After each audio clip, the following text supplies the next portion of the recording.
जो आज से पहले कभी भी मोदी ने नहीं किया, यकीन मानिए क्या 24 घंटे के अंदर उन्हें वो करना पड़ेगा। मोदी अमित शाह एक बात के लिए जाने जाते हैं कि एक बात अगर उन्होंने कोई फैसला ले लिया तो फिर तो वो अपने आप की भी नहीं सुनते। लेकिन दोस्तों, बात जब चुनाव हार जीत तक बात आ जाए तो फिर बड़े बड़े नेताओं को पलटी मारनी पड़ती है। ऐसा सुनने में आ रहा है और जमीन पर जो हालात हैं उनको देखकर ऐसा लग रहा है कि ज्यादा नहीं, आपको मोदी जी की पलटी मारने के लिए बस 24 घंटे का इंतजार करना पड़ेगा। आखिर ऐसा क्या हो गया कि अमित शाह और मोदी को अपनी रणनीति पर यू टर्न लेकर वो करना पड़ेगा, मन मार के ही सही, जो वो किसी भी हाल में चाहते नहीं।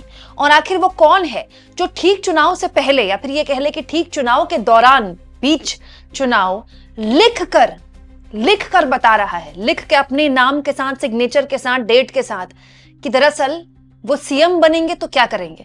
दोस्तों, बिहार में पिछले आप कह सकते 4-5 दिनों में जबरदस्त तरीके से चुनावी माहौल बदल गया है। बहुत से बिहार के पत्रकारों से लगातार मैं कांटेक्ट में हूं और यकीन मानिए इतना अलग अलग राय है सबकी, क्योंकि अलग अलग इलाकों में अलग अलग स्थितियां हैं। लेकिन एक बात जो बहुत से लोगों ने मुझे बोली दोस्तों, बिहार के बड़े पत्रकारों ने, वो अब ये बड़ी हैरान करने वाली बात है, वो ये है कि जो टिकट वितरण हुआ है, उम्मीदवार उतारे गए हैं, इंडिया गठबंधन के उम्मीदवार is far better than NDA. ये पहली बार मैंने सुना है, आज से पहले मैंने कभी नहीं सुना। जो उम्मीदवारों का चयन है ये हमेशा बीजेपी या एनडीए बहुत अच्छा करता है, क्योंकि इतने रिसोर्सेज हैं, इतने सर्वेज होते हैं। लेकिन ये पहली बार है जब मुझे बिहार के कम से कम नहीं तो 4 पत्रकारों ने ये बात बोली कि कुमकुम, जो महागठबंधन ने टिकट बांटे हैं, दोस्तों टिकट बांटने का क्राइटेरिया आजकल क्या है, जो चुनाव जीत सके, उस हिसाब से एनडीए से बहुत बेटर है वो। ये कम से कम आप कह सकते हैं 3-4 पत्रकारों ने मुझे ये बात बोली है। वहीं दूसरी ओर एक और चीज जो कि आज से पहले बिहार के चुनाव में कभी नहीं हुई, किसी भी नेता ने लिख कर नहीं दिया, लिख कर कि मैं ये करूंगा। तो वरिष्ठ पत्रकार और यूट्यूबर अजीत अंजुम के साथ तेजस्वी यादव ने इंटरव्यू किया और इस इंटरव्यू में आज से पहले बिहार के इलेक्शंस में देखने को नहीं मिला है कि किसी नेता ने, तेजस्वी यादव ने सीएम के तौर पर, क्योंकि वो अब प्रोजेक्ट किए जा चुके हैं, उनसे पूछा गया कि आप जो ये वादा कर रहे हैं हर घर सरकारी नौकरी, पॉसिबल कैसे है, प्रैक्टिकल कैसे है। तेजस्वी यादव ने अपनी हैंडराइटिंग में ये देखिए, ये लिख कर दिया है कि जब वो सीएम बनेंगे, उनकी सरकार आएगी, तो जो जो वादे उन्होंने किए हैं वो पूरा करेंगे, हर घर सरकारी नौकरी का वादा पूरा करेंगे। डेट भी लिखी है, नाम भी लिखा है। आज से पहले बिहार में ये नहीं हुआ, कभी नहीं हुआ। लिख के देने का जो अंदाज है ये अरविंद केजरीवाल का है, और वो लिख के भी ये देते हैं कि मैं लिख के देता हूं कि फलाना चुनाव हार रहा है, मैं लिख के देता हूं कि ढिमकाना चुनाव जीत रहा है, मैं लिख के देता हूं कि हमारी सरकार आ रही है। ऐसे लिख के देना कि मैंने जो वादा किया है मैं पूरा करूंगा, अपने नाम के साथ, अपने सिग्नेचर के साथ, ये बहुत बड़ी बात है।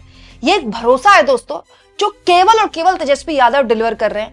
अभी तक कोई भी फील्ड पर डिलीवर नहीं कर रहा। इसीलिए जो मैंने आपको थंबनेल में बोला ना कि चुनाव के नतीजे लीक, इन फोटोज, इन तस्वीरों को देखकर आप देखिए, तेजस्वी यादव की सभाओं में जो भीड़ जुट रही है वो अद्भुत है।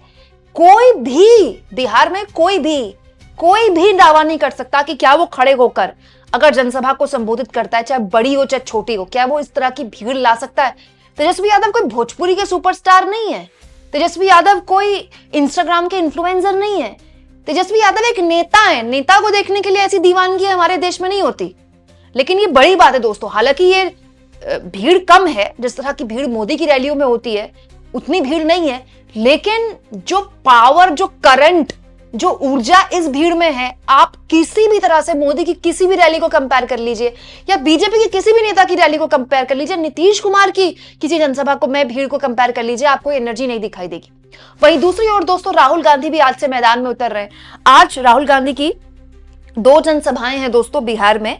सबसे पहले जो दोपहर 12:30 के आसपास, 1 बजे के आसपास का टाइम है, मुजफ्फरपुर में, उसके बाद दरभंगा में उनकी 2 बजे के बाद एक जनसभा है। आप कह सकते हैं फुल फॉर्म में राहुल गांधी भी उतर गए आज से, और तेजस्वी यादव के साथ वो जनसभा करेंगे। तो ये बातें जो बोली जा रही है तेजस्वी और राहुल गांधी के बीच में कोई संबंध खराब हो गए और ये सब, उस पर आज विराम लग जाएगा। प्रियंका गांधी, मल्लिकार्जुन खड़गे भी कुछ दिनों में मैदान में उतर जाएंगे। वहीं दूसरी ओर अब आ जाता है दोस्तों नरेंद्र मोदी की उस बड़े फैसले की, जो हो सकता है कि 24 घंटे बाद वो ले लें। दोस्तों 30 तारीख को नरेंद्र मोदी भी बिहार में ताबड़तोड़ रैलियां शुरू करेंगे, और अब आप सब समझ लीजिए 6 तारीख को पहला चरण का मतदान है। दिन ही कितने रह गए हैं, 1 हफ्ते के आसपास का वक्त है।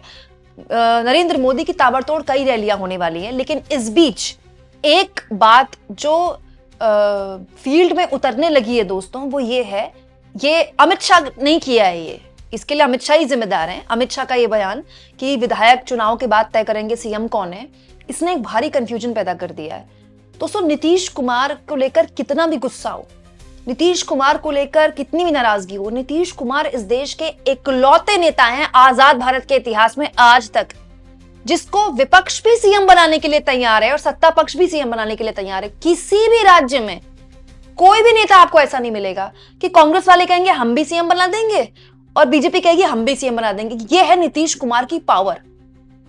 और एक और चीज मैं आपको बताऊं, जब चुनाव शुरू नहीं हुआ था, प्रचार वगैरह जब उफान पर नहीं था, तब बहुत से सर्वेज भी ऐसे आए, हमको भी ऐसा लगा कि भाई नीतीश कुमार को लेकर बहुत नाराजगी है। लेकिन अब जिस तरह की खबरें आ रही है, रिपोर्ट्स छप रही हैं, जो मेरी पत्रकारों से बात हो रही है, जितना नीतीश कुमार को हल्के में लिया जा रहा है ना, जितना नीतीश कुमार को डाउन किया जा रहा है, उतने नीतीश कुमार अनपॉपुलर नहीं है। और ये उनकी बहुत बड़ी जीत है 20 साल सीएम रहने के बाद भी।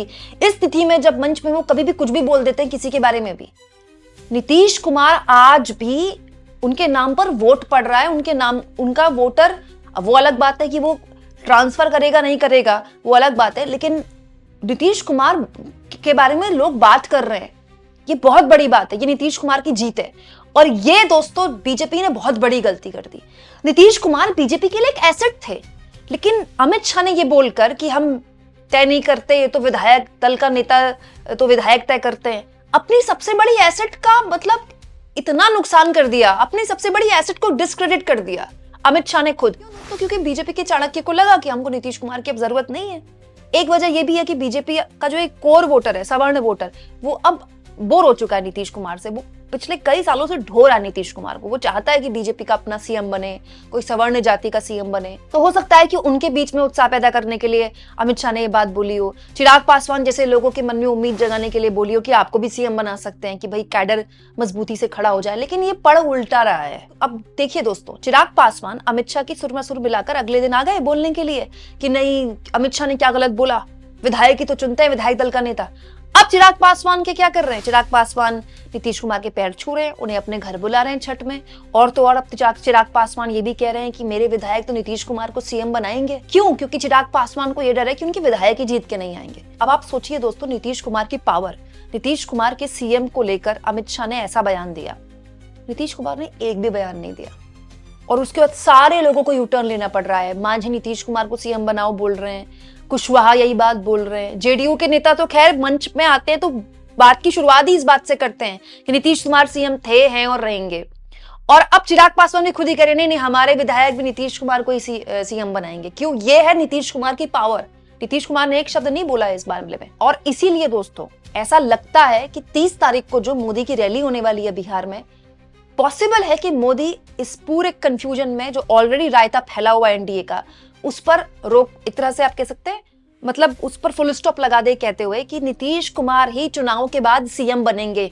ये नीतीश कुमार के नेतृत्व वाली बात नहीं चलेगी। और अगर ऐसा होता है दोस्तों, तो ये अपने आप में बहुत बड़ा यू टर्न होगा कि अभी आपके पिछले हफ्ते चाणक्य जी कहकर बड़े घमंड से कह के गए कि नहीं भाई चुनाव के बाद देखा जाएगा, और अब चुनाव में मोदी को ये बोलना पड़े कि नीतीश कुमार ही सीएम हैं और नीतीश कुमार ही सीएम बनेंगे।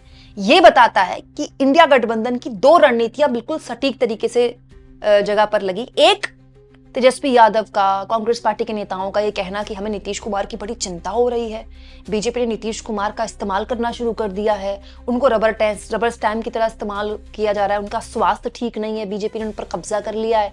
2, सीएम के नाम का ऐलान। सीएम छोड़िए, वहां तो डिप्टी सीएम भी तय है। तीसरा, घोषणा पत्र। आप सोचिए दोस्तों, नैरेटिव तो विपक्ष सेट कर रहा है, सीएम उनका डिसाइड है, डिप्टी सीएम उनका डिसाइड है, घोषणा पत्र उनका आ गया है। अब सुनने में आया कि 30 तारीख को हो सकता है बीजेपी का घोषणा पत्र हो जाए। अच्छा, ये घोषणा पत्र बीजेपी का होगा कि एनडीए का होगा? तो क्या एनडीए पहली बार कोई प्रेस कॉन्फ्रेंस करेगा? एनडीए ने तो प्रेस कॉन्फ्रेंस तक नहीं की अभी तक। मतलब आप सोचिए, इनकी 2 प्रेस कॉन्फ्रेंस हो गई महागठबंधन वालों की, एनडीए की प्रेस कॉन्फ्रेंस नहीं हो पा रही है। क्यों? क्योंकि एक बार हुई थी तो नीतीश कुमार ने आने से मना कर दिया, प्रेस कॉन्फ्रेंस कैंसिल हो गई।